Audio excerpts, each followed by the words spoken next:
Hallelujah. সবাই দোয়া করে হালেলুয়া হালেলুয়া। চলুন আমরা ঈশ্বরের পবিত্র বাক্যে সময় অতিবাহিত করি। আর এটা চমৎকার একটা সময় যখন আমরা ঈশ্বরের বাক্যকে শ্রবণ করি। আর এটা একজন খ্রিস্ট বিশ্বাসীর জীবনের সব থেকে উৎকৃষ্ট সময়, যে সময় আমরা ঈশ্বরের পবিত্র বাক্যের সাথে যুক্ত থাকি। আর আজকে আমি যে বিষয়ের উপর থেকে প্রচার করতে চাই, আর তা হলো সপ্ত মুদ্রা খুলিবার দর্শন। সপ্ত মুদ্রা খুলিবার দর্শন। আমরা যদি দেখি প্রকাশিত বাক্য তার 6 অধ্যায় 1 পদ এবং 2 পদ, সেখানে এইরূপ লেখা আছে, পরে আমি দেখিলাম যখন সেই বেশ্যাবক সেই শব্দের মধ্যে প্রথম মুদ্রা খুলিলেন, তখন আমি সেই 4 প্রাণীর মধ্যে এক প্রাণীর মেঘ গর্জনের তুল্য এই বাণী শুনিলাম, ভাইস্য, আমি দৃষ্টি করিলাম, আর দেখো এক শুক্লবর্ণ অশ্ব, এবং তাহার উপরে যিনি বসিয়া আছেন তিনি ধনুর্ধারী, ও তাহাকে এক মুকুট দত্ত হইল, এবং তিনি জয় করিতে করিতে ও জয় করিবার জন্য বাহির হইলেন। আর এই অংশ প্রকাশিত বাক্য তার 6 অধ্যায় 1 পদে প্রথম মুদ্রা খোলার বিষয়ে লেখা আছে। কিন্তু তার আগে চলুন আমরা বাইবেলের এই অংশে প্রবেশ করার পূর্বে আমরা এর প্রেক্ষাপটটাকে একটু বোঝার চেষ্টা করি। এই অংশ কে লিখেছেন এবং কখন লিখেছেন? যদি আমরা দেখি, সাধু যোহনকে পাটন দ্বীপে নির্বাসনে পাঠানো হয়েছিল, এবং এই পাটন দ্বীপে ঈশ্বরের আত্মা যোহনকে স্বর্গে নিয়ে গিয়েছিলেন, এবং তিনি স্বর্গের অনেক মহিমাকে তিনি দর্শন লাভ করেছিলেন। অর্থাৎ সাধু যোহনকে যখন পাটন দ্বীপের নির্বাসনে পাঠানো হয়েছিল, আর তখন ঈশ্বরের আত্মা সাধু যোহনকে স্বর্গে নিয়ে গিয়েছিলেন, এবং স্বর্গের অপরূপ মহিমাকে ঈশ্বর যোহনকে দর্শন দিয়েছিলেন। আর যোহন তিনি তার স্বচক্ষে দেখেছেন, এবং তাই তিনি প্রকাশিত বাক্যে লিখেছেন। যদি আমরা প্রকাশিত বাক্য তার 4 অধ্যায় 1 থেকে 11 পদ দেখি, আমরা সেখানে এই ঘটনাটি আরো পরিষ্কারভাবে বুঝতে পারব। এই যোহন তিনি যখন স্বর্গ রাজ্যে প্রবেশ করলেন, যখন ঈশ্বরের আত্মা যোহনকে স্বর্গে নিয়ে গিয়েছিল, আর যোহন স্বর্গ রাজ্যে দেখছে এক সিংহাসনে ঈশ্বর সদাপ্রভু তিনি বিরাজমান, এবং তার চারিদিকে 24 জন প্রাচীন বসে রয়েছে। এই 24 জন প্রাচীন হলো 12 জন যিশুর শিষ্য এবং ইসরায়েলের 12 বংশ। আর এই 24 জন প্রাচীন সেখানে উপস্থিত, এবং সামনে রয়েছে 6টি পাখনা বিশিষ্ট প্রাণী। আর প্রথম প্রাণী সিংহের তুল্য, দ্বিতীয় প্রাণী গোবৎসের তুল্য, তৃতীয় প্রাণী মনুষ্যের মুখমণ্ডল বিশিষ্ট, এবং চতুর্থ প্রাণী উড্ডীয়মান ঈগল পক্ষীর তুল্য। অর্থাৎ যখন ঈশ্বরের আত্মা যোহনকে স্বর্গরাজ্যে নিয়ে গিয়েছিল, তখন যোহন এটাই দর্শন লাভ করলেন, 24 জন প্রাচীন, ইসরায়েলের 12 বংশ, এবং যিশুর 12 জন শিষ্য, এবং সামনে বসে রয়েছে 4টি প্রাণী। সেই প্রাণীগুলোর আকৃতি কেমন ছিল? সেই 4টি প্রাণী ছিল, প্রথম প্রাণী ছিল সিংহের তুল্য, এবং দ্বিতীয় প্রাণী ছিল গোবৎসের তুল্য, তৃতীয় প্রাণী ছিল মানুষের মুখমণ্ডল বিশিষ্ট, এবং চতুর্থ প্রাণী ছিল উড্ডীয়মান ঈগল পক্ষীর তুল্য। আপনি এই চারটি প্রাণী সম্পর্কে যদি আরো বিস্তারিত জানতে চান, তাহলে যিশাইও তার 6 অধ্যায় 2 এবং 3 পদ আপনি দেখতে পারেন। যিশাইও তার 6 অধ্যায় 2 এবং 3 পদ। আর যখন আপনি সেই অংশটি পাঠ করবেন, আপনি সেখানে দেখতে পাবেন এই যে চারটি প্রাণীকে যখন দর্শন লাভ করলেন, তাদের 6টা করে পাখনা ছিল, আর 2টো পাখনা দিয়ে তারা তাদের মুখকে ঢেকে রাখত, 2টো পাখনা দিয়ে তারা তাদের চরণকে ঢেকে রাখত, এবং 2টো পাখনা দিয়ে তারা উড়ে বেড়াতো। অর্থাৎ একটা এমন প্রাণীকে তিনি দর্শন লাভ করলেন যে প্রাণী যখন তার আগে কখনোই দেখেনি। এবং এই 6 পক্ষ বিশিষ্ট প্রাণী, যাদের মুখ ছিল মানুষের মুখমণ্ডল বিশিষ্ট, আর এই 6 পক্ষ বিশিষ্ট প্রাণী কারোর মুখ ছিল সিংহের তুল্য, কারোর মুখমণ্ডল ছিল গোবৎসের তুল্য, আর তারা ঈশ্বরের সাক্ষাতে দণ্ডায়মান। যদি আপনি দেখেন প্রকাশিত বাক্য তার 5 অধ্যায় 1 থেকে 6 পদ, আপনি সেখানে এই শিলমোহর সম্পর্কে বিস্তারিত জানতে পারবেন। আজকে আমার প্রচারের মূল পথ হলো সপ্তশীল খোলার দর্শন, এবং একই সাথে আমরা বলতে পারি পৃথিবীর শেষ সময় যে কি ঘটবে সে সম্পর্কে বিস্তারিত আমরা জানতে পারি প্রকাশিত বাক্য থেকে। আর এই প্রথম মুদ্রা বা প্রথম শীল খোলার দর্শন জানতে গেলে আপনাকে সেই ঘটনার প্রেক্ষাপট জানা প্রয়োজন আছে। আর যখন তিনি দেখলেন যে ঈশ্বরের হস্তে একখানি পুস্তক, আর সেই পুস্তকের দিকে তাকানোর মতো সাহস কারণ নেই। সেই 24 জন প্রাচীন সেখানে বসে রয়েছে, সেই 6 পক্ষ বিশিষ্ট 4টি প্রাণী সেখানে রয়েছে, কিন্তু সেই মুদ্রা খোলা তো দূরের কথা, সেই মুদ্রা ঈশ্বরের দিকে তাকানোরও সাহস কারণ নেই। আর তখন তিনি ক্রন্দন করতে লাগলেন। আপনি যদি প্রকাশিত বাক্য 5 অধ্যায় 1 থেকে 6 পদ পড়েন, আপনি সেখানে দেখতে পাবেন। আর তিনি ক্রন্দন করছেন, ঈশ্বরের দক্ষিণ হস্তে যে সপ্ত মুদ্রা রয়েছে, আর এই পুস্তকে কি লেখা আছে তা কি আমি জানতে পারবো না? ও ক্রন্দন করছেন। আর ঠিক সেই সময় 24 জন প্রাচীনের মধ্যে একজন প্রাচীন এগিয়ে এলেন, এবং একজন প্রাচীন তিনি এগিয়ে এসে যোহনকে বললেন, ক্রন্দন করিও না। আর এই ঈশ্বরের দক্ষিণ হস্তে যে পুস্তক রয়েছে, আর এই পুস্তক খোলার সাহস কারোরই নেই, একমাত্র মেষশাবকের ছাড়া। আমেন। জোরে করতালি দিতে পারি ঈশ্বরের বাক্যের জন্য। আমরা মনোযোগ দিয়ে বিষয়টাকে বোঝার চেষ্টা করব। এটা প্রিচিং নয়, বাট এটা হলো টিচিং। এটা একটা শিক্ষা। প্রচার মানুষকে উদ্দীপিত করে, কিন্তু শিক্ষা একজন বিশ্বাসীকে গেঁথে তোলে। আমরা সবসময় প্রচার শুনি, আর এই প্রচার শুনে আমরা উদ্দীপিত হয়ে যাই, আমাদের মধ্যে আগুন জ্বলে ওঠে, আর কিছু সময় পর আবার আগুনটা নিভে যায়। কিন্তু আমরা প্রচারের সাথে সাথে যদি বাক্যের টিচিং আমরা নিতে পারি, তাহলে আমরা আত্মিকভাবে বৃদ্ধি লাভ করতে পারি। আমেন। আর পবিত্র ঈশ্বরের হাতে সেই পুস্তকটি রয়েছে, কিন্তু সেই পুস্তকের দিকে তাকানোর বা খোলার সাহস কারোরই ছিল না।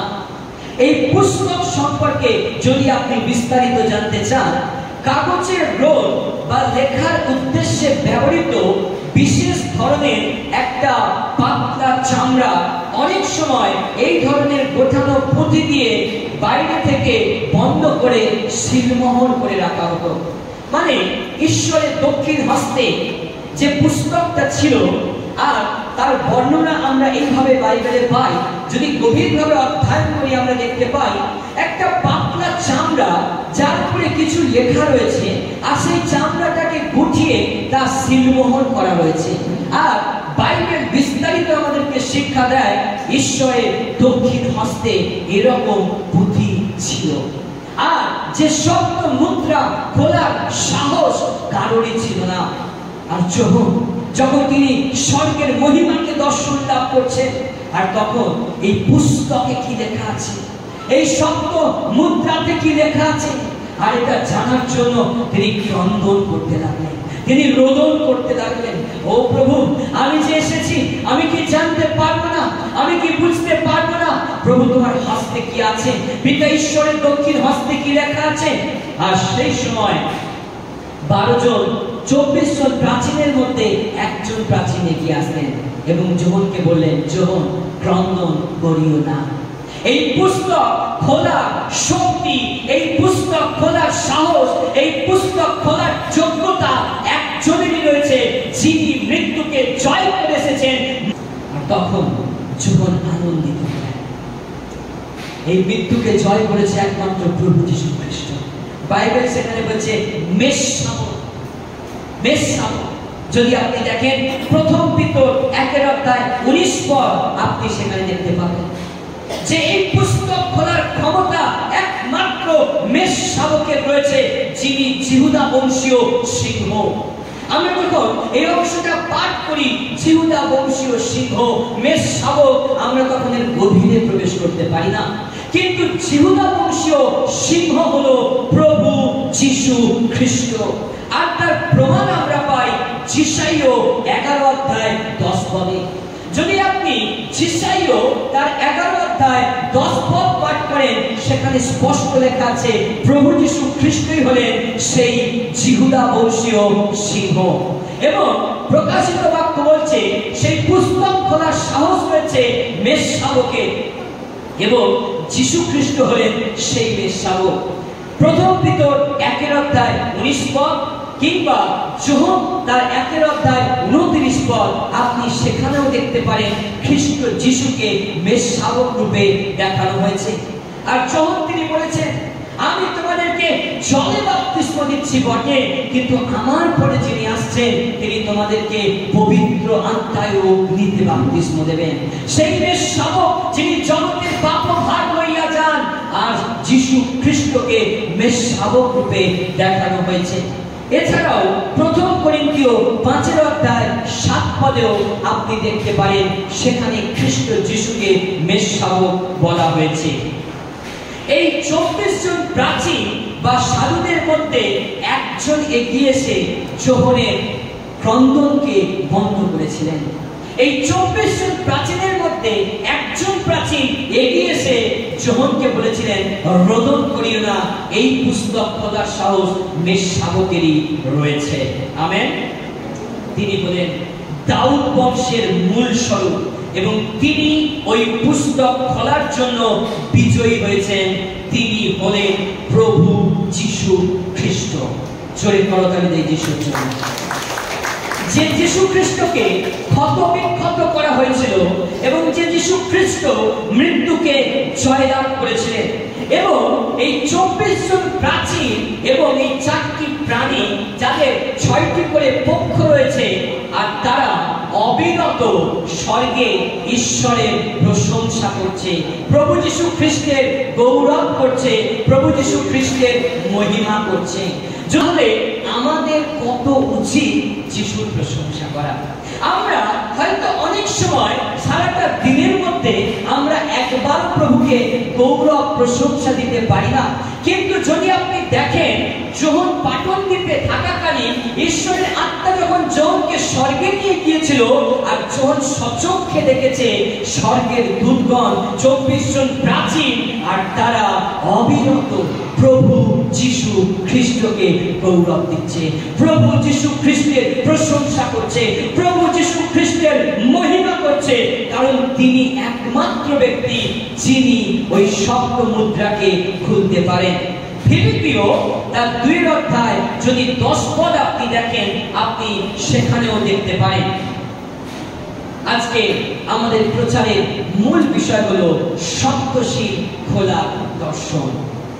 আমরা এবং প্রথম দর্শনে যোহন তিনি দেখলেন যীশু খ্রিস্ট তিনি এলেন, এবং ঈশ্বরের হস্ত থেকে সেই পুস্তকখানি নিলেন, এবং যেটা সিলমোহর করা রয়েছে। কোনো কিছু যখন সিলমোহর করা থাকে, তার মানে তার ভেতরে কিছু মূল্যবান বিষয় লেখা থাকে। আমেন। যখন কোনো কিছু কাগজকে যখন আমরা ফাইল আপ করে রাখি, মানে সেই ফাইলের মধ্যে দরকারি কিছু বিষয় রয়েছে। আর ঈশ্বরের হস্তে যে 7টি পুস্তক সিল করা ছিল, আর সেই 7টি পুস্তকের মধ্যে গুপ্ত বিষয় রয়েছে যেটা খোলার সাহস কারোরই ছিল না।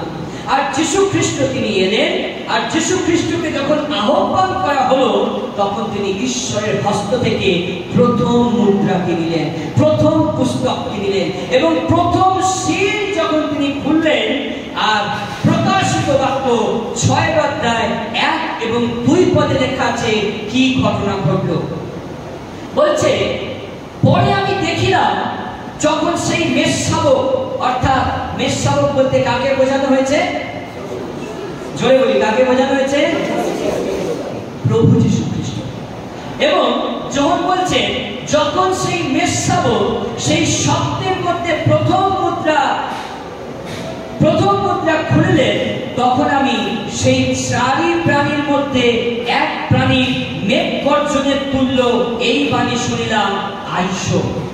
আমি দৃষ্টি করিলাম, আর দেখো এক শুক্ল বর্ণ অশ্ব, এবং তাহার উপরে যিনি বসিয়া আছেন তিনি ধনুর্ধারী, ও তাহাকে এক মুকুট দত্ত হইল, এবং তিনি জয় করিতে করিতে জয় করিবার জন্য বাহির হইলেন। আমেন। অর্থাৎ যখন তিনি দেখলেন মেষশাবক যীশু খ্রিস্ট তিনি আসলেন, এবং ঈশ্বরের হস্ত থেকে সেই পুস্তক নিলেন, আর যখন প্রথম সিল খুললেন, আর 4 প্রাণীর মধ্যে, যে 4টি প্রাণী ছিল তার মধ্যে একটি প্রাণী ছিল মানুষের মুখমণ্ডল বিশিষ্ট, একটি প্রাণী ছিল সিংহের মুখমণ্ডল বিশিষ্ট, একটি প্রাণী ছিল গোবৎসের মুখমণ্ডল বিশিষ্ট, এবং আরেকটি প্রাণী ছিল উড্ডীয়মান ঈগল পক্ষীর মতো। আর এই 4টি প্রাণীর মধ্যে একটি প্রাণী এগিয়ে আসলেন, এবং সেই প্রাণী এগিয়ে এসে কি বলছে? আইসো। যখন ঈশ্বরের হস্ত থেকে যীশু খ্রিস্ট মেষশাবক তিনি যখন প্রথম মুদ্রাটি খুলছেন, আর তখন একটি প্রাণী, 4টি প্রাণী যারা বসে যিশুর গৌরব করছিল, ঈশ্বরকে প্রশংসা দিচ্ছিল, সেই 4টি প্রাণীর মধ্যে একটি প্রাণী এগিয়ে আসলেন, এবং সেই প্রাণী এগিয়ে এসে কি কথা বলছে? আইসো। তিনি কাকে আহ্বান জানাচ্ছেন? এই আইসো বলে তিনি যাকে আহ্বান জানালেন তিনি হলেন খ্রিস্টানি, তিনি হলেন খ্রিস্টানি। খ্রিস্টের অনুরূপ যিনি কাজ করেন, খ্রিস্টের মতো যিনি কাজ করেন, খ্রিস্টের রাজত্বকে যিনি ধ্বংস করতে চান, খ্রিস্টের গৌরবকে যিনি গ্রহণ করতে চান, ও খ্রিস্টের সম্মানকে যিনি ক্ষুণ্ণ করতে চান, খ্রিস্টকে যিনি লজ্জিত করতে চান, খ্রিস্টকে যিনি লজ্জিত করেন, আর সেই খ্রিস্টানি বেরিয়ে আসতেন। এবং কি দেখছে? বলছে এক শুক্ল বর্ণ অশ্ব। এই শুক্ল বর্ণ অশ্ব বলতে সাদা ঘোড়াকে বোঝানো হয়েছে, আর এই সাদা ঘোড়া হলো শান্তির প্রতীক চিহ্ন। এবং সেই আইসো বলে যখন সেই প্রাণী আহ্বান করলেন, তখন তার মস্তকে একটা মুকুট দেওয়া হয়েছে, আর মুকুট হলো বিজয়ের প্রতীক বা কর্তৃত্বের প্রতীক চিহ্ন। মানে ঈশ্বর থেকে এই খ্রিস্টানিকে সেই মুকুটটা দেওয়া হয়েছে, তাকে কাজ করার জন্য ঈশ্বর অথরিটি দিয়েছেন। যীশু খ্রিস্টের আগমনের পূর্বে খ্রিস্টানি এই পৃথিবীতে আসবেন, এবং তিনি কাজ করবেন, এবং তিনি এই জগতে মানুষদেরকে বিভ্রান্ত করবেন। তার প্রমাণ আমরা পাই প্রথম সিল খোলার দর্শন থেকে। আর বলছে একটা মেঘ গর্জনের তুল্য আওয়াজ। মেঘ গর্জন হলো ঈশ্বরের আঘাতের ইঙ্গিতবাহী। যখন ওই 4টি প্রাণীর মধ্যে একটি প্রাণী এগিয়ে আসতেন, আর মেঘ গর্জনের তুল্য আওয়াজ হলো, এই মেঘ গর্জনের মতো যে আওয়াজ, এটার মানে হলো ঈশ্বরের আঘাতের একটি প্রতীক চিহ্ন। মেঘগর্জন হলো ঈশ্বরের একটি আঘাতের প্রতীক চিহ্ন, আর মুকুট হলো বিজয় ও কর্তৃত্বের প্রতীক চিহ্ন, আর সুবর্ণ শুক্লবর্ণ অশ্ব বা সাদা ঘোড়া হলো শান্তির প্রতীক চিহ্ন। ধনুক দেওয়া হয়েছে কিন্তু তীর দেওয়া হয়নি। ধনুর্ধারী মানে তার কাছে ধনুক আছে কিন্তু তীর নেই। এই জায়গাটায় খ্রিস্ট বিশ্বাসী আমাদের কি মনে হতে পারে না যে কেন তার কাছে ধনুক আছে কিন্তু তীর নেই? তার কারণ কি? তার কারণ যদিও খ্রিস্টানি ঈশ্বরের শত্রু, তবুও ঈশ্বর খ্রিস্টানিকে কর্তৃত্ব দিয়েছে, খ্রিস্টানিকে অথরিটি দিয়েছে। যিশুর আসার পূর্বে খ্রিস্টানি পৃথিবীতে আসবে এবং মানুষকে ভোলাবে, কিন্তু তার হাতে ঈশ্বর ধনুক দেয়নি। ধনুক দিয়েছে কিন্তু তীর দেয়নি। মানে যদি ঈশ্বর তার হাতে তীর দিত তাহলে খ্রিস্টানি মানুষদেরকে আঘাত করত, তাহলে খ্রিস্টানি মানুষদেরকে ক্ষতবিক্ষত করত, তাহলে খ্রিস্টানি মানুষদেরকে রক্তাক্ত করত। ঈশ্বর তার হাতে ধনুক দিলেন কিন্তু তীর দিলেন না। অর্থাৎ বাক্যের গভীর অর্থ এটাই বোঝায়, এই খ্রিস্টানিকে প্রেরিত পৌল তিনি পাপ পুরুষ বলেছেন, পাপ পুরুষ বলে সাব্যস্ত করেছেন। দ্বিতীয় থেসলোনিকীয়তে যদি আপনি দেখেন, আপনি সেখানে দেখতে পাবেন 2 অধ্যায় 3 থেকে 8 পদ। আর সেখানে প্রেরিত পৌল খ্রিস্টানিকে পাপ পুরুষ বলেছেন, কারণ খ্রিস্টানির কাজ হলো একজন বিশ্বাসীকে পাপেতে লিপ্ত করা, একজন খ্রিস্টানিকে পাপ কাজের মধ্যে জর্জরিত করা। খ্রিস্টানির কাজ হলো আপনাকে ঈশ্বরের গৌরব থেকে সরিয়ে নিয়ে যাওয়া। খ্রিস্টানির কাজ হলো ঈশ্বরের উপস্থিতি থেকে, পবিত্র ঈশ্বরের চরণ থেকে আপনাকে সরিয়ে নিয়ে যাওয়া। তাই প্রেরিত পৌল এই খ্রিস্টানিকে পাপ পুরুষ বলেছেন। এবং যদি আপনি মার্ক লিখিত সুসমাচার 13 অধ্যায় 22 পদ দেখেন, সেখানে তাকে মেকি খ্রিস্ট বা ভক্ত ভাববাদী বলা হয়েছে। অর্থাৎ এই খ্রিস্টানি তিনি হলেন মেকি খ্রিস্ট, মানে অভিনয় করে, মেকি ধ্যান করে যিনি, আর তিনি হলেন খ্রিস্টানি। অর্থাৎ খ্রিস্টানি সে আমাদেরকে ছলে বলে কৌশলে সে আমাদেরকে ঈশ্বরের সত্য বাক্য থেকে সরিয়ে নিয়ে যেতে চায়। খ্রিস্টানির কাজ হলো ঈশ্বরের বাক্য সত্য এবং জীবন্ত, আর খ্রিস্টানির কাজ হলো আপনাকে পবিত্র সত্য বাক্য থেকে সরিয়ে নিয়ে যাওয়া। ঈশ্বরের প্রতি আপনার যে বিশ্বাস আছে সেই বিশ্বাস থেকে আপনাকে সরিয়ে নিয়ে যাওয়া। ও বাক্য শিক্ষা দেয় শেষ সময় অনেক চিহ্ন কার্য হবে, অনেক অলৌকিক কার্য হবে, অনেক প্রফেসি হবে, আর এই খ্রিস্টানি কাজ করে। আর তিনি আপনাকে চিহ্ন কার্যের দ্বারা, অলৌকিক কার্যের দ্বারা, এই ফলস প্রফেসির দ্বারা তিনি আপনাকে পবিত্র বাক্য থেকে, পবিত্র ঈশ্বরের চরণ থেকে তিনি সরিয়ে নিয়ে যেতে চান। আপনার যে বিশ্বাস রয়েছে প্রভু যীশু খ্রিস্টের প্রতি, আপনার যে অগাধ সম্মান রয়েছে ঈশ্বরের প্রতি, আর খ্রিস্টানের কাজ হলো অভিনয় দিয়ে আপনাকে খ্রিস্ট থেকে সরিয়ে নিয়ে যাওয়া। বুঝতে পারছি আমরা? বলতে পারি হালেলুয়া, হালেলুয়া। আর যদি আপনি দেখেন দানিয়েল তার 7 অধ্যায় 8 পদ এবং 8 অধ্যায় 9 পদ, আপনি সেখানেও দেখতে পারেন তাকে ক্ষুদ্র সিংহ বলা হয়েছে। এই খ্রিস্টানি তিনি কাজ শুরু করবে বুদ্ধি কৌশল দিয়ে। অর্থাৎ যখন যোহন তিনি দেখলেন মেষশাবক, অর্থাৎ খ্রিস্ট যিশু যখন এলেন এবং ঈশ্বরের হস্ত থেকে যখন সেই মুদ্রা যখন তিনি নিলেন আর পুস্তকখানি যখন খুললেন, আর তখন কি দেখছে? খ্রিস্টানি বেরিয়ে এলো। খ্রিস্টানির কাছে ধনুক আছে কিন্তু তীর নেই। মানে খ্রিস্টানি কাউকে আঘাত করতে পারবে না, রক্তপাত করতে পারবে না, কিন্তু খ্রিস্টানি কাজ শুরু করবে বুদ্ধি কৌশল দিয়ে। তাকে জয় করার জন্য মুকুট দিয়েছে ঈশ্বর। খ্রিস্টানি পৃথিবীতে আসবে এবং সে তার রাজত্ব করবে। তার একটা সময়সীমা রয়েছে, নির্দিষ্ট সময় বাঁধা রয়েছে, আর এই নির্দিষ্ট সময় পর্যন্ত খ্রিস্টানি সে তার রাজত্বকে চালাবে, মানুষকে বিভ্রান্ত করবে। ওই জন্য ঈশ্বরের বাক্য বলছে ধন্য সেই ব্যক্তি যে শেষ পর্যন্ত স্থির থাকে। Amen, amen. যেন আপনি ওই খ্রিস্টানির বুদ্ধি কৌশলে, তার চালাকিতে, তার চাতুরিতে যেন আপনি ধরা না পড়েন। খ্রিস্টানি তিনি কাজ শুরু করবে বুদ্ধি কৌশল দিয়ে, এবং ঈশ্বর তার পরিকল্পনাকে বাস্তবায়িত করার জন্য এই খ্রিস্টানিকেই ব্যবহার করবেন। এখানে ঈশ্বরের কি পরিকল্পনা আছে? এখানে ঈশ্বরের পরিকল্পনা আছে কারা মনোনীত, কারা সঠিক, কারা প্রকৃত ঈশ্বরকে ভালোবাসে, কাদের বিশ্বাসের গভীরতা রয়েছে, কারা ঈশ্বরের উপর নির্ভরশীল। আর ঈশ্বর এটাকে জানার জন্য খ্রিস্টানিকে এই পৃথিবীতে প্রেরণ করেছেন। আর খ্রিস্টানি এই পৃথিবীতে এসে তিনি বাক্য থেকে আপনাকে সরিয়ে নিয়ে যেতে চান, তিনি পবিত্র ঈশ্বরের উপস্থিতি থেকে আপনাকে সরিয়ে নিয়ে যেতে চান। তিনি প্রভু যীশু খ্রিস্ট, তিনি যে ক্রুশীয় মৃত্যুবরণের দ্বারা আমাকে আপনাকে পাপ থেকে উদ্ধার করেছেন, আর সেই বিশ্বাস থেকে তিনি আপনাকে সরিয়ে নিয়ে যেতে চান, এবং ঈশ্বরের জায়গায় তিনি অন্য কিছুকে প্রতিষ্ঠিত করতে চান। আর এই খ্রিস্টানিকে ঈশ্বর ব্যবহার করছে।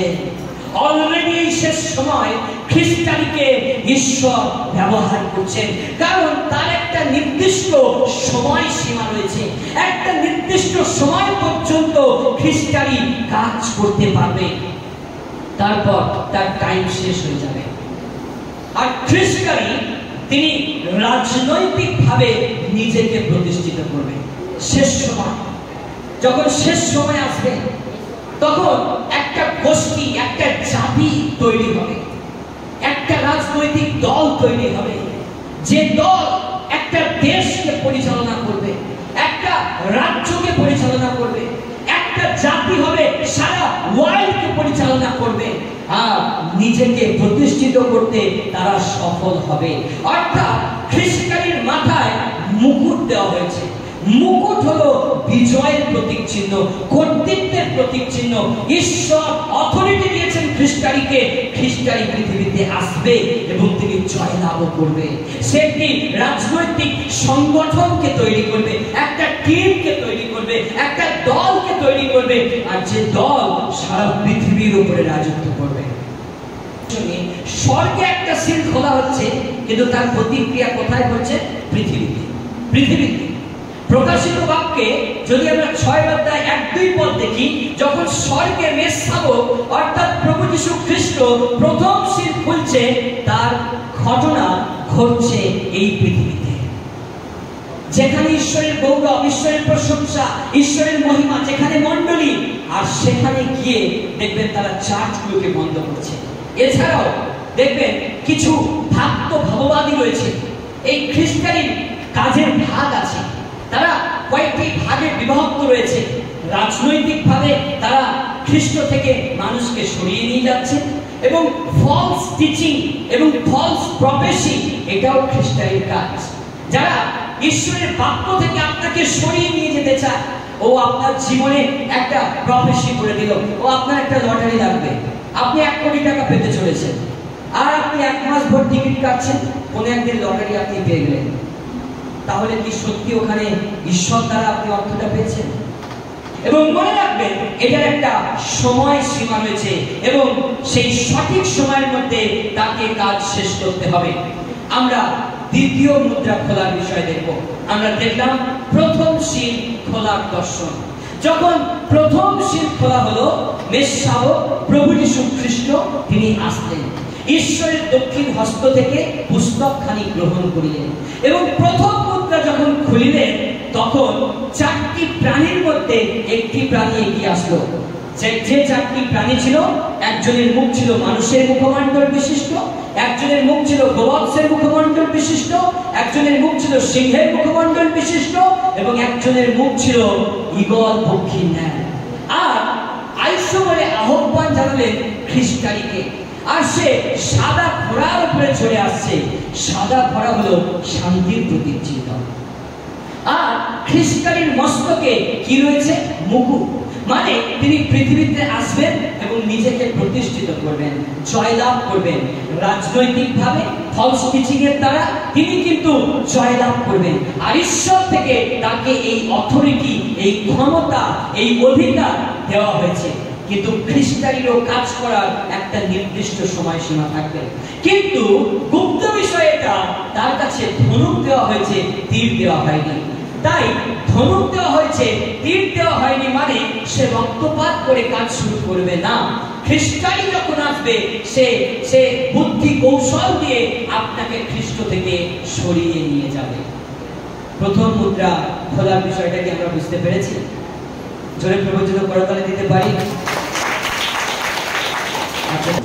আর দ্বিতীয় মুদ্রা খোলার দর্শন লেখা আছে প্রকাশিত বাক্য 6 অধ্যায় 3 এবং 4 পদ। আর সেখানে কি বলছে? আর তিনি যখন দ্বিতীয় মুদ্রা খুলিলেন, তখন আমি দ্বিতীয় প্রাণীর এই বাণী শুনিলাম, আইসো। মানে যখন দ্বিতীয় সিল খোলা হলো, তখনও সেই 4টি প্রাণীর মধ্যে দ্বিতীয় আরো একটা প্রাণী এগিয়ে আসলেন এবং সেই প্রাণী এগিয়ে এসে বলছে, আইসো, আহ্বান জানাচ্ছেন।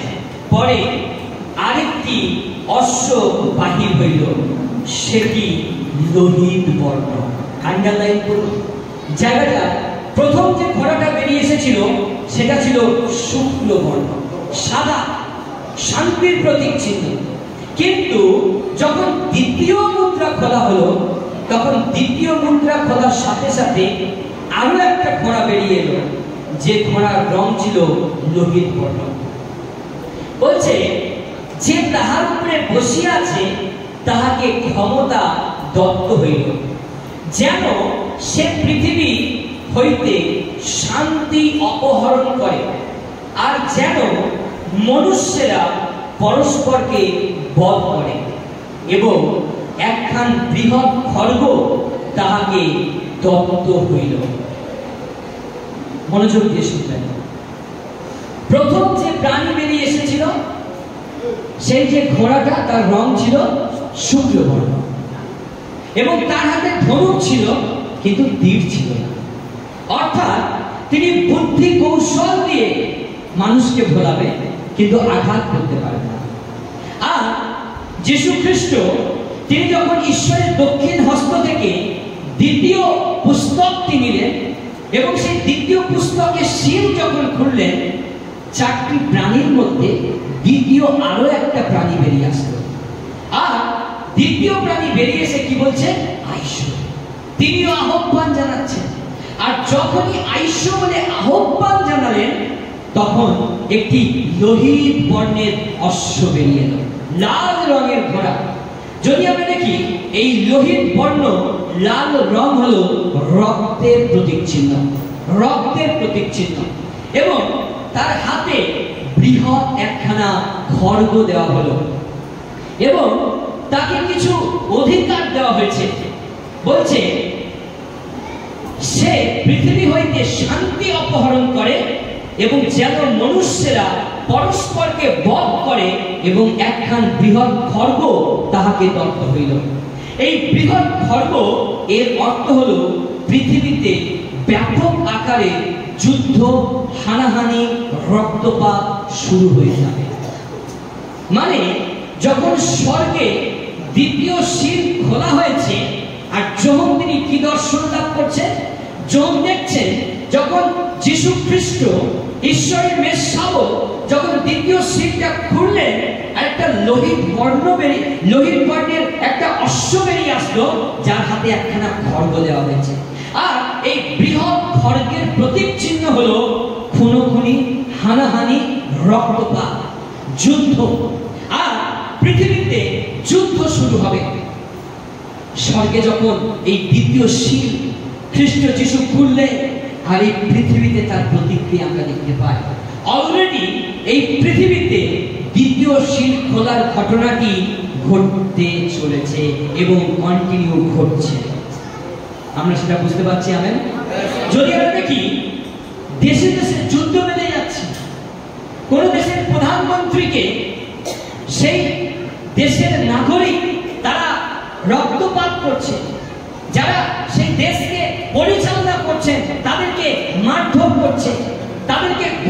করছে, তাদেরকে তরবারি দিয়ে আঘাত করছে। আমরা অনেকে ভাবছি যে এগুলো কেন ঘটছে, শেষ সময় মানুষের জীবন কেন উচ্ছৃঙ্খল? কারণ ঈশ্বরের বাক্যেই লেখা আছে, যখন দ্বিতীয় সিল খোলা হয়েছে আর সেই লাল রঙের ঘোড়া বেরিয়ে এসেছে এবং সেই লাল রঙের ঘোড়ার পিঠে যিনি বসে আছেন তার হাতে ঈশ্বর সদাপ্রভু এই বৃহৎ খড়গকে দিয়েছেন। আর এর অর্থ হলো পৃথিবীতে ব্যাপক আকারে যুদ্ধ হানাহানি হবে। একটা দেশ আর একটা দেশের বিরুদ্ধে যুদ্ধ ঘোষণা করবে, দুই দেশে রক্তপাত হবে ও মানুষের মধ্য থেকে শান্তি চলে যাবে। যে পারিবারিক শান্তি, যে দেশের মধ্যে শান্তি, রাজ্যের মধ্যে যে শান্তি, সেই শান্তি দিন দিন কিন্তু কমতে শুরু করেছে। সেই শান্তি আরো কমবে, মানুষের মধ্য থেকে এই শান্তি একেবারে লুপ্ত হয়ে যাবে। এর একটা সময়সীমা রয়েছে, আর সেই সময়সীমা পর্যন্ত খ্রিস্টানি তিনি কাজ করবেন। যদি আমরা দেখি মানুষ মানুষকে হত্যা করবে, সামাজিক পরিবেশের নির্মম পরিণতির একটি বৃহৎ প্রতীক চিহ্ন হলো এই খড়গ। মানে সমাজের মধ্যে একটা বিশৃঙ্খলা তৈরি হয়ে যাবে। যখন স্বর্গে সেই দ্বিতীয় সিল খোলা হয়েছে আর তার প্রতিক্রিয়া পৃথিবীতে পড়ছে, মানে দেখবেন চারিদিকে খুন, ধর্ষণ, আর চারিদিকে দেখবেন পৃথিবীর মধ্যে একে অপরকে সহ্য করতে পারছে না, পিতা সন্তানকে সহ্য করতে পারছে না, ও স্বামী স্ত্রীকে হত্যা করছে। আমরা খবরে দেখতে পাই একজন অপরের মাথা কেটে থানায় গিয়ে নিজে স্যালেন্ডার করছে। এই যে রক্তপাত, এই যে খবর আমরা শুনছি, এগুলো সবই বাইবেলে লেখা আছে। যখন শেষ সময় আসবে, যীশু খ্রিস্টের দ্বিতীয় আগমনের পূর্বে এই ঘটনাগুলো ঘটবে। আর যখন এই ঘটনাগুলো ঘটছে, তার মানে আপনাকে বুঝতে হবে একটা একটা করে সিল স্বর্গে খোলা হয়েছে আর তার প্রতিক্রিয়া এই পৃথিবীতে পড়ছে। তার মানে যখন এই সপ্তশীল খোলার ঘটনাটি যখন পৃথিবীতে সম্পূর্ণ হবে, আপনি নিশ্চিত যীশু খ্রিস্ট তিনি আসছেন। আমেন। কারণ ঈশ্বরের বাক্য বলছে তিনি মারানাথা, আর মারানাথা কথার অর্থ হলো খ্রিস্ট শীঘ্রই আসিতেছেন। অনেকে এটা ভাবতে পারে যে অনেকদিন ধরে তো আমি এই প্রচার শুনছি, যিশু আসবে, যিশু আসবে, যিশু আসবে, কিন্তু কোথায় যিশু? অনেকে এটা বিশ্বাস করবে না। কিন্তু এই সপ্তশীল খোলার দর্শন যদি আপনি গভীরভাবে অধ্যয়ন করেন, আপনি একে একে মেলাতে পারবেন যিশুর আসার আগে কোন ঘটনাগুলো ঘটবে। যদি দেশে দেশে যুদ্ধ বেড়েছে, যদি ভারত যুদ্ধ করছে পাকিস্তানের বিরুদ্ধে, ভয় পাওয়ার কিছু নেই। এটা বিশ্বাসীর কাছে আনন্দেরই বিষয়, কারণ আমরা জানি আমাদের রাজা আসার পূর্বে এই ঘটনাগুলো ঘটবে। আমেন। ও আমাদের ভয় পাওয়ার কোনো দরকার নেই। চারিদিকে খুনোখুনি, হানাহানি হলেও দুইজন ব্যক্তির মধ্যে একজনকে তুলে নেওয়া হবে যে সপ্তশীল খোলার ঘটনাটি জানে, যে ঈশ্বরের বাক্যকে জানে, যে ঈশ্বরকে জানে। তার কাছে যুদ্ধ ভয়ের কারণ নয়, বরং খ্রিস্টের আগমনেরই বার্তা। আমেন। Hallelujah, hallelujah. জগৎ ভয় পায়, বিশ্বাসীরা ভয় পায়, দেশের মন্ত্রীরা ভয় পায়, কিন্তু খ্রিস্ট বিশ্বাসী হিসাবে আপনার জানা প্রয়োজন পৃথিবী থেকে শান্তি চলে যাবে, অশান্তির মধ্যে সবাই দিন কাটাবে। হিংসা, মারামারি, ব্যভিচার, খুনোখুনি, স্বেচ্ছাচারিতা, নির্মমতা, নিষ্ঠুরতা বৃদ্ধি পাবে। ঠিক তখনই বুঝতে হবে মারানাথা আসতে চলেছেন। আর এই দ্বিতীয় সিল খোলার ঘটনাটি যদি আপনি বিস্তারিতভাবে বিশ্লেষণ করেন, আপনি সেখানে দেখতে পাবেন যখন যীশু খ্রিস্ট ঈশ্বরের হাতে থেকে সেই পুস্তকখানি নিলেন, সেই লাল রঙের ঘোড়া যখন বেরিয়ে এলো, এটা ইঙ্গিতবাহী, এটা ইঙ্গিত দিচ্ছে যে রক্তের বন্যা বইবে। অর্থাৎ এই পৃথিবীতে এমন রক্তপাত ঘটবে, এই পৃথিবীর বুকে এমন রক্তপাত ঘটবে যা দেখে মানুষ কম্পিত হবে। এক দেশের মানুষ আরেকটা দেশকে শেষ করবে। যদি আপনি দেখেন এই ঘটনাটি ঘটে গেছে অলরেডি মণিপুরেতে, আর মণিপুরে যারা যীশু খ্রিস্টকে ভালোবাসে ও তাদেরকে ঘর থেকে টেনে বার করা হয়েছে এবং তাদেরকে তরবারি দিয়ে আঘাত করা হয়েছে, কারণ মুন্ডু কেটে দেওয়া হয়েছে, জঙ্গলে গিয়ে আশ্রয় নিয়েছে, ও মহিলাদেরকে বাড়ি থেকে টেনে বার করা হয়েছে, তাদের উলঙ্গ করে রাস্তায় ছড়িয়েছে কিভাবে নির্মমতা বৃদ্ধি পাচ্ছে, তাদের নিষ্ঠুর হৃদয় প্রকাশিত হচ্ছে। এটার ইঙ্গিত দিচ্ছে যিশু আসতে চলেছে। আমেন। যিশু খ্রিস্ট তিনি আসতে চলেছে। যিশু খ্রিস্ট আসার পূর্বে এই ঘটনা ঘটবে।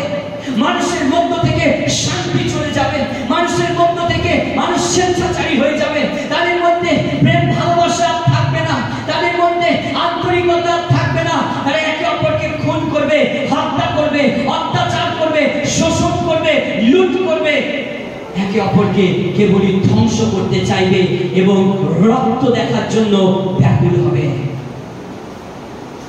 আরএসএস টিম যখন তারা শপথ গ্রহণ করছিল, তারা এই শপথ নিয়েছে যে আমরা পৃথিবীকে রক্তপাতের দ্বারা হিন্দু ধর্মকে প্রতিষ্ঠিত করব। রক্তপাত, রক্তপাত। তাদের প্রত্যেকের হাতে একটা করে তরবারি রয়েছে। আর যখন আমি ঘটনাটা দেখছিলাম, আমার শরীর কাঁটা দিচ্ছিল। ঈশ্বরের বাক্য কতখানি সত্য। তারা তরবারি দিয়ে প্রতিজ্ঞা করছে, প্রমিস করছে, একজোট হয়েছে, কপালে পট্টি বেঁধে তারা একজোট হচ্ছে যে খ্রিস্টানদেরকে হত্যা করতে হবে। প্রত্যেকের হাতে তরবারি রয়েছে। এবং যদি আপনি খবর নেন, উড়িষ্যাতে, মণিপুরে এখনো কিন্তু টর্চার চলছে। এই লোহিত রঙের ঘোড়া, লাল রঙের ঘোড়া ইঙ্গিত দিচ্ছে রক্তপাত ঘটবে, পৃথিবীতে রক্তপাত ঘটবে, পৃথিবীতে রক্তের বন্যা বইবে। তরবারি দিয়ে একজন অন্যকে খুন করবে, আঘাত করবে। আর তখনই বুঝতে হবে খ্রিস্ট যিশুর আগমন খুবই সন্নিকট। Amen, amen. চলুন আমরা তৃতীয় মুদ্রা খোলার বিষয়টি দেখি। এই তৃতীয় মুদ্রা খোলার বিষয়টি রয়েছে প্রকাশিত বাক্য 6 অধ্যায় 5 এবং 6 পদ। আমাদের মধ্য থেকে কেউ একজন অংশটি পাঠ করি। প্রকাশিত বাক্য 6 অধ্যায় 5 এবং 6 পদ।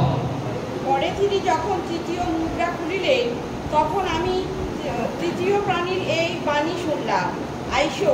পরে আমি দৃষ্টি করিলাম, আর দেখো এক কৃষ্ণবর্ণ অশ্ব, এবং যে তাহার উপরে বসিয়া আছে, তাহার হস্তে এক তুলাদণ্ড। পরে আমি চারি প্রাণীর মধ্য হইতে নির্গত এইরূপ বাণী শুনিলাম, এক সের গমের মূল্য 1 সিকি, আর তিনি সেই জবের মূল্য 1 সিকি।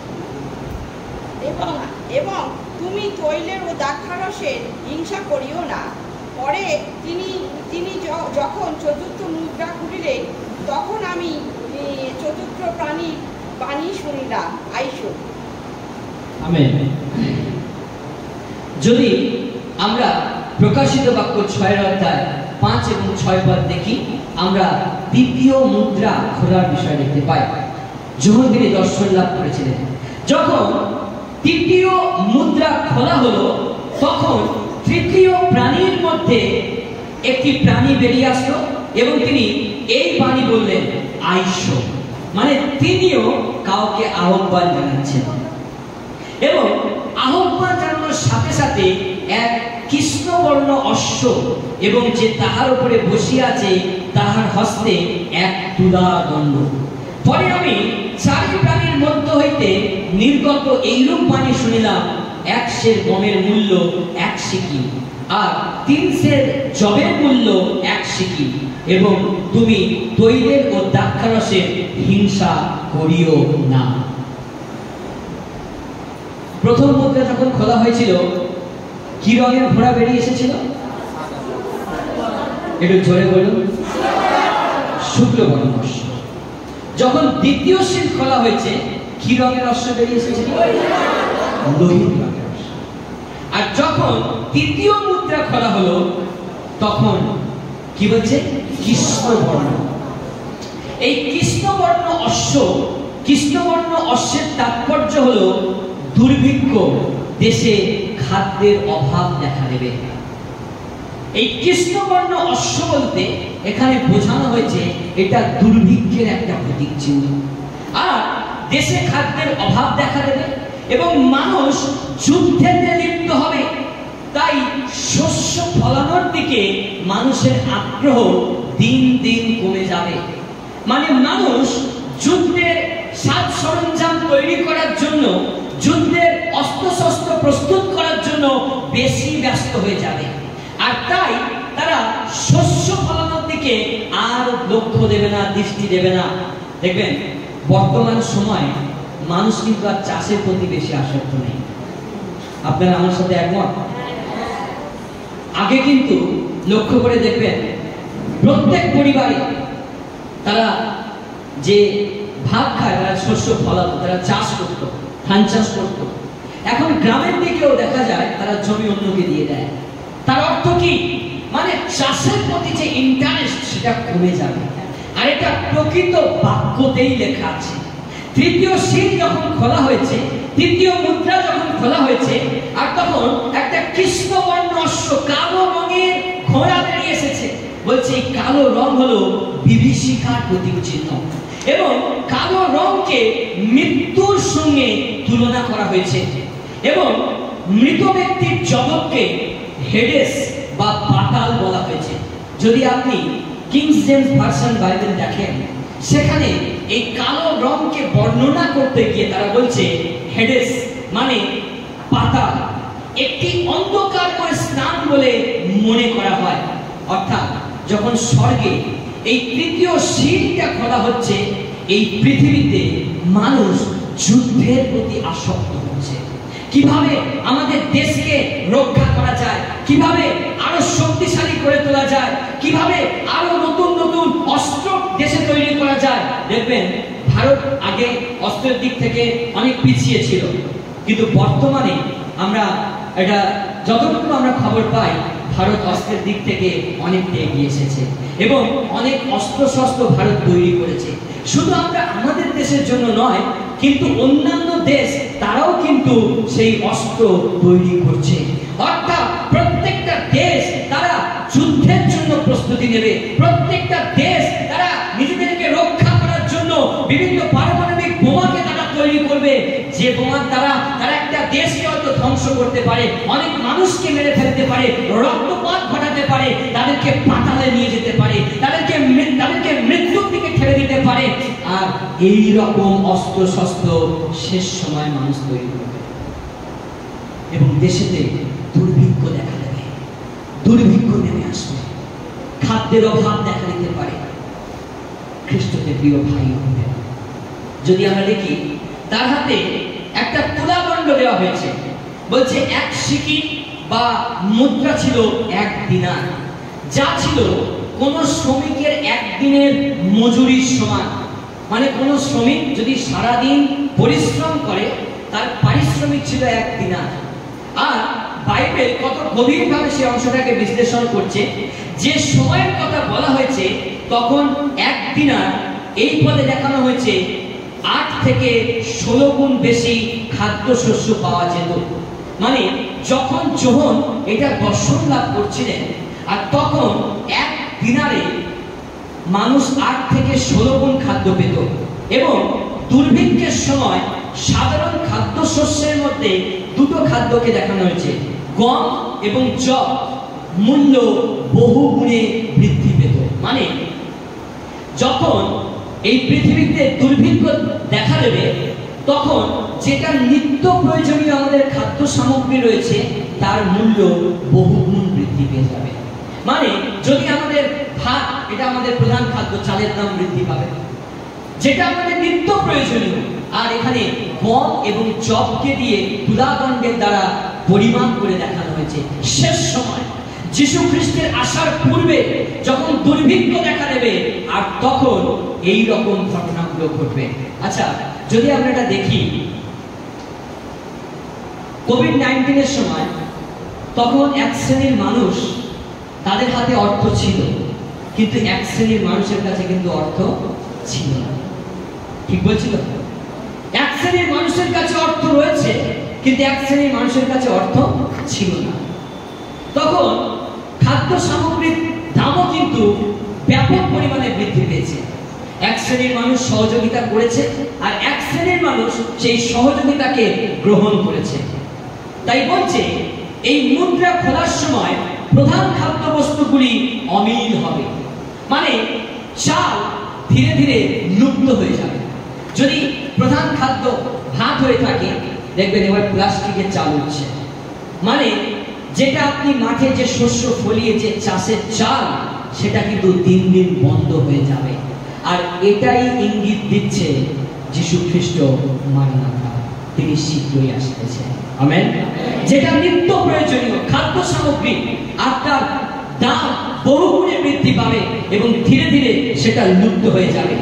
এবং আরো গুরুত্বপূর্ণ দ্রব্য যেমন জলপাই বৃক্ষের তেল ও দ্রাক্ষারস বলছে প্রচুর পরিমাণে পাওয়া যাবে। অর্থাৎ এই জলপাই বৃক্ষের তেল এবং দ্রাক্ষারস, এই দুটো গাছের কথা কেন বলা হয়েছে? যদি আপনি দেখেন এই জলপাই গাছ আর তাদের শেকড় মাটির অনেক গভীর পর্যন্ত থাকে, তাই গ্রীষ্মকালে জল না থাকলেও সেই গাছটা কিন্তু শুকিয়ে যায় না বা মারা যায় না, কারণ তার শেকড় মাটির অনেক গভীর পর্যন্ত থাকে।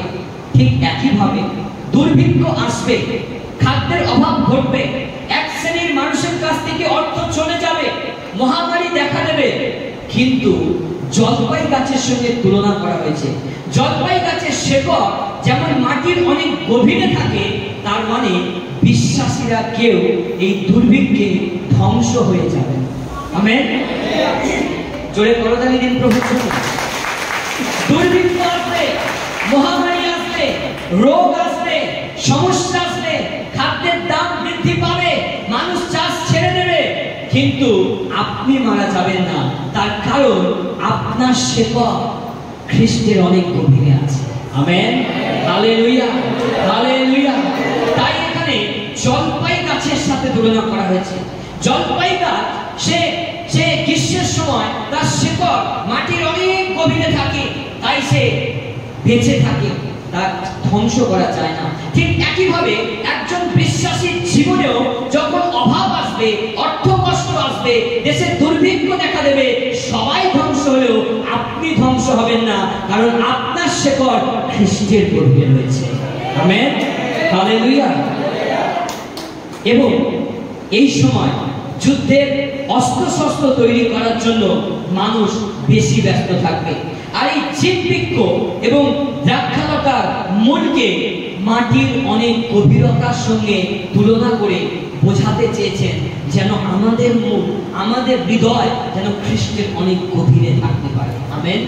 শেষ সময় যখন যীশু খ্রিস্ট আসবেন এই পৃথিবীতে, তার পূর্বে যেন এই জীববৃক্ষের মতো আমার আপনার গভীরতা, আমার আপনার জীবন যেন খ্রিস্টের গভীরে থাকতে পারে। আমি আপনি যেন খ্রিস্টের মধ্যে নিজেকে রাখতে পারি, আমার আপনার জীবন যেন খ্রিস্টের মধ্যে থাকতে পারে। Hallelujah, hallelujah. চলুন আমরা চতুর্থ সিল খোলার ঘটনাটি দেখি। চতুর্থ মুদ্রা যা নেওয়া হয়েছে প্রকাশিত বাক্য 6 অধ্যায় 7 এবং 8 পদ। আমরা সবাই বুঝতে পারছি তো? যেটা বলতে পারি হালেলুয়া, হালেলুয়া। আমাদের মধ্যে থেকে কেউ একজন পাঠ করি প্রকাশিত বাক্য 6 অধ্যায় 7 এবং 8 পদ। পরে তিনি যখন চতুর্থ মুদ্রা খুলিলেন, তখন আমি চতুর্থ পানি এই বাণী শুনিলাম, আইসো। পরে আমি সৃষ্টি করিলাম, আর দেখো এক পাণ্ডু বর্ণ অশ্ব, এবং যে তাহার উপরে বসিয়া আছে তাহার নাম মৃত্যু, এবং পাতার তাহার অনুগমন করিতেছে। তবে তাহাদিগকে পৃথিবীর চতুর্থ অংশের উপরে কর্তৃত্ব দত্ত হইল, যেন তাহারা তরবারি, দুর্ভিক্ষ, মারি ও বন্য পশুর দ্বারা বধ করে। চতুর্থ মুদ্রা যখন খোলা হলো, আর 7 এবং 8 পদে বলছে কোন রঙের ঘোড়া বেরিয়ে এলো। পরে চতুর্থ মুদ্রা খুলিলেন, তখন আমি চতুর্থ প্রাণীর মধ্যে এই বাণী শুনিলাম, আইসো। তিনিও কিন্তু আহ্বান করলেন, এবং আর দেখো এক পাণ্ডুবর্ণ অশ্ব, এবং যে তাহার উপরে বসিয়া আছে তাহার নাম মৃত্যু, এবং পাতাল তাহার অনুগমন করিতেছে, আর তাহাদিগকে পৃথিবীর চতুর্থ অংশের উপরে কর্তৃত্ব দত্ত হইল, যেন তাহারা তরবারি, দুর্ভিক্ষ, মারি ও বনপশু দ্বারা বধ করে। এই চতুর্থ মুদ্রা, এটাকে খুব গুরুত্ব দিয়ে শুনবেন, তবে বুঝতে পারবেন। এই পাণ্ডুবর্ণ অশ্ব মানে পাণ্ডু বা ফ্যাকাশে রং হলো পচে যাওয়া মাংসের মতো, এবং এর অর্থ হলো যুদ্ধ, দুর্ভিক্ষ, মহামারীতে আক্রান্ত নিহত ব্যক্তিদের ছড়িয়ে থাকা শবদেহের প্রতীকচিহ্ন। মানে এই যে পাণ্ডুবর্ণ অশ্ব, বাইবেল শিক্ষা দিচ্ছে পাণ্ডুবর্ণ অশ্ব, এই যে রং, ফ্যাকাশে রং, এটা হচ্ছে পচে যাওয়া মাংসের যে রং হয় ঠিক সেই রকম রঙের সাথে তুলনা করা হয়েছে। অর্থাৎ যুদ্ধের ফলে যখন মানুষ মারা যাবে তাদের দেহ পচবে, এবং তাদের দেহ পচে যে রং আসবে, আর সেই রঙের কথা এখানে বলা হয়েছে। এবং এখানে খুব গুরুত্বপূর্ণ একটি বিষয় দেখানো হয়েছে, মৃত্যুকে ব্যক্তি হিসাবে বলছে, পরিষ্কার রূপে বলছে, পরে আমি দৃষ্টি করিলাম আর দেখো এক পাণ্ডুবর্ণ অশ্ব, যে তাহার উপরে বসে আছে তাহার নাম মৃত্যু। প্রথম ঘোড়ার উপরে কে বসেছিলেন? শুক্লবর্ণ ঘোড়া, কিন্তু তার উপরে কে বসেছিলেন? খ্রিস্ট।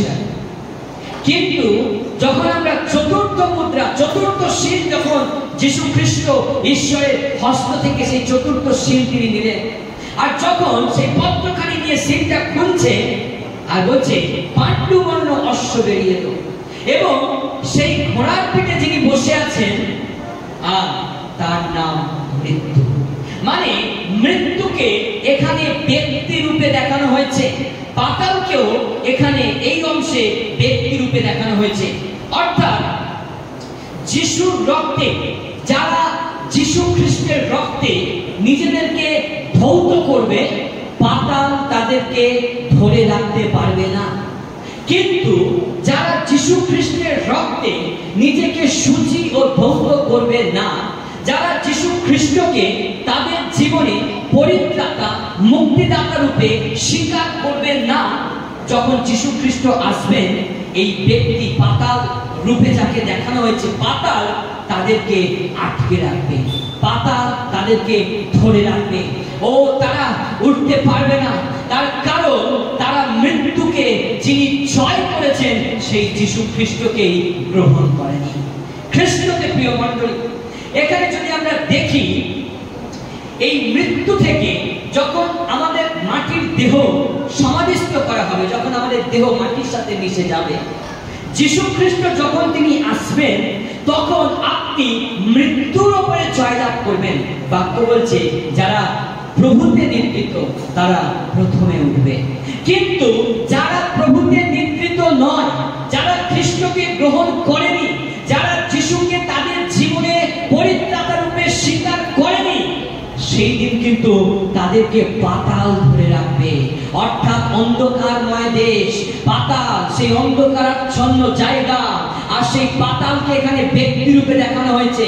তিনি তার শক্তি দিয়ে ও আপনাকে আটকে রাখবে, আপনি পুনরুত্থিত হতে পারবেন না, ও আপনি খ্রিস্টের সাথে স্বর্গরাজ্যে প্রবেশ করতে পারবেন না যদি না আপনি খ্রিস্টকে গ্রহণ করেন। আমেন। অনেকেই আমরা যদি মথিলিখিত সুসমাচার দেখি, আর সেখানে বলছে,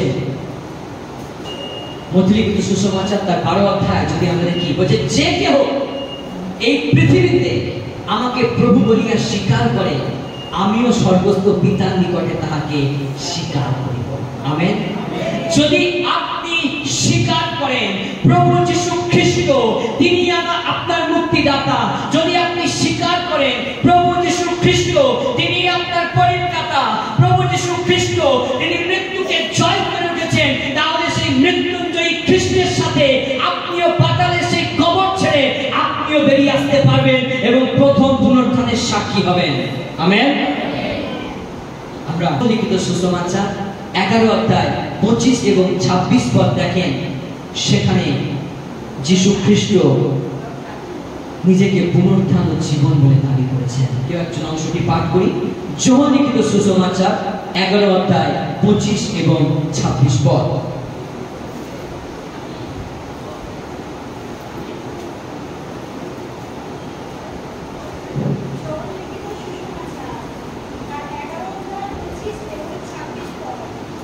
যিশু তাহাকে বলিলেন, আমি পুনরুত্থান ও জীবন। যে আমাকে বিশ্বাস করে সে মরিলেও জীবিত থাকিবে, আর যে কেউ জীবিত আছে এবং আমাকে বিশ্বাস করে সে কখনো মরিবে না। ইহা কি বিশ্বাস করো? তিনি বলিলেন, হ্যাঁ প্রভু, আমি বিশ্বাস করিয়াছি যে জগতে যাহার আগমন হইবে আপনি সেই খ্রিস্ট, ঈশ্বরের পুত্র। আমেন। আমেন। যদি আপনি প্রভু যীশু খ্রিস্টকে বিশ্বাসে গ্রহণ করেছেন, আজকে যদি আপনি স্পিরিচুয়াল ফ্যামিলি ক্যাম্পে এসেছেন এবং যদি আপনি আপনার জীবনে প্রথম স্থান যীশু খ্রিস্টকে দিয়েছেন, তাহলে আপনি খ্রিস্ট যিশু যখন দ্বিতীয়বার পৃথিবীতে আসবেন, আপনি যিশুর সাথে স্বর্গরাজ্যে যাবেন। আমেন। আপনি যীশু খ্রিস্টের সাথে স্বর্গরাজ্যে যাবেন। মসিকে ঈশ্বর এইভাবে আদেশ দিয়েছিলেন। মসিকে ঈশ্বর বলছে, আজ মধ্যরাত্রে আমি এক সংহারক দূতকে প্রেরণ করব, আর সেই সংহারক দূত মধ্যরাত্রে যখন ফরোহ রাজার দেশে যাবে, আর তখন প্রত্যেকটা পরিবারের পুরুষদেরকে হত্যা করবে। কিন্তু মসি, তুমি ইসরায়েল জাতিকে বলবে, যাদের ঘরের দুই বাজুতে, দুই কপালিতে রক্তের ছাপ থাকবে, মেষের রক্তের ছাপ থাকবে, আমি সংহারক দূতকে আদেশ করব যেন সেই পরিবারে কাউকে হত্যা না করে। আর সেই জন্য যখন মসি আদেশ তিনি দিলেন, আর তখন দরজার দুই বাজুতে, দুই কপালিতে তারা মেষকে বলি দিলেন এবং সেই রক্ত ফোঁটা ফোঁটা ছাপ করে দিলেন। আর মধ্যরাত্রে যখন ঈশ্বর সংহারক দূতকে প্রেরণ করলেন, আর যে যে পরিবারে সেই রক্তের ছাপ রয়েছে, সেই পরিবারে কেউ মারা যায়নি। আজকে একইভাবে ঈশ্বরের বাক্য বলছে, যখন শেষ সময় যীশু খ্রিস্ট আসবেন, যদি আপনার হৃদয়ের ঘরে মেষের রক্ত থাকে, নিষ্পাপ মেষ প্রভু যীশু খ্রিস্টের রক্তে যদি আপনি আপনার ঘরকে, হৃদয় মন্দিরকে শুচি শুদ্ধ পবিত্র করতে পেরেছেন, আপনি ধ্বংস হবেন না, পাতালের কাছে বন্দী হবেন না, মৃত্যু আপনাকে আটকাতে পারবেন না। সেই মৃত্যুঞ্জয়ী খ্রিস্টের সাথে আপনিও পুনরুত্থিত হবেন। Hallelujah, hallelujah, hallelujah, hallelujah, hallelujah. আপনার হৃদয় ঘরে নিষ্পাপ মেষের রক্তের প্রয়োজন আছে। বলছে শেষ সময় তরবারি অর্থাৎ যুদ্ধের প্রতীক চিহ্ন, মারি, কঠিন রোগ, দুর্ভিক্ষ, অভাব আসবে এবং পৃথিবীর 4 ভাগের 1 ভাগ মানুষ মারা যাবে। কিন্তু সেই সময় যদি মেষের রক্ত আপনার জীবনে থাকে, যদি খ্রিস্ট যিশুর রক্তে আপনি শুচি করেছেন নিজেকে, তাহলে সেই ব্যক্তি রূপে যে মৃত্যুকে দেখানো হয়েছে, মৃত্যু আপনাকে ধরে রাখতে পারবে না। মৃত্যু কোনো ক্ষমতা নেই যে সে আপনাকে আটকে রাখে। আপনি যদি খ্রিস্টতে মরেছেন, আপনি প্রথম পুনরুত্থিত হবেন, কারণ আপনার জীবনে নিষ্পাপ, নিষ্কলঙ্ক, নিরপরাধ প্রভু যীশু খ্রিস্টের রক্ত রয়েছে। হালেলুয়া। আপনি খ্রিস্টের রক্তে শুচি হয়েছেন, ও তিনি পবিত্র, নিরপরাধ, নিষ্কলঙ্ক, তার তুল্য আর কেহ নাই। খ্রিস্টকে প্রিয় ভাই বলছে, মানুষ পশুদের মতো আচরণ করবে, আবার বন্য পশু মানুষকে হত্যা করবে। শেষ সময় দেখবেন অনেক মানুষের আচরণ দিন দিন পশুর মতো হয়ে যাচ্ছে, বোধ জ্ঞান হারিয়ে যাচ্ছে। কোথায় কি বলতে হয়, মানে রাস্তাঘাটে চলার পথে মানুষের সেই সেন্স নষ্ট হয়ে যাচ্ছে, অর্থাৎ পশুর মতো আচরণ করছে। আর এটা হবে যত শেষ সময় যীশু খ্রিস্টের আগমন যত সন্নিকট হবে, মানুষের আচরণ পশুর মতো হয়ে যাবে। এটা অবাক হওয়ার কিছু বিষয় নয়, কিন্তু এটা আমার আপনার কাছে আনন্দের বিষয়। মানুষ যতই পশুর মতো আচরণ করবে, আমার আপনার খ্রিস্টের আগমন ততই সন্নিকট হবে। আমেন। জোরে করতালি দিতে পারি যিশুর জন্য।